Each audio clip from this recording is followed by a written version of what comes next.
बिग्रेको अवस्था नबनाएमा 1 लाख रुपैयाँ जरिवाना, ट्राफिक प्रहरीले रुखो व्यवहार गरेमा 50,000 जरिवाना, राति सडकमा बत्ती बिग्रिएर नबलेमा 50,000 जरिवाना, ट्रायल पास भएको 7 दिनभित्र लाइसेन्स नदिएमा 1 लाख जरिवाना, आकाशे पानी जम्मा भई सडक डुबाएमा 5 लाख जरिवाना, अहिले पुरै सडक डुबिराखेको छ, बाटोमा खाल्डो वा पानी जमेर सवारी दुर्घटना भएमा 20 लाख जरिवाना,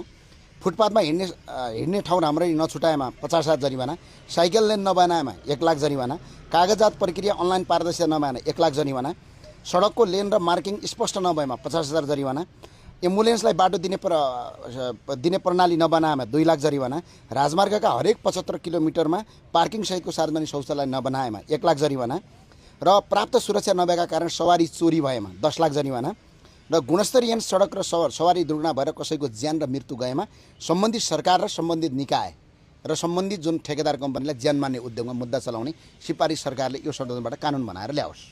किनभने राज्य भनेको सरकार भनेको सिर्फ दण्ड दिने काम होइन, जवाबदेहिता पनि दिने काम हो। त्यो भएर हामीले स्पष्ट भनेका छौँ,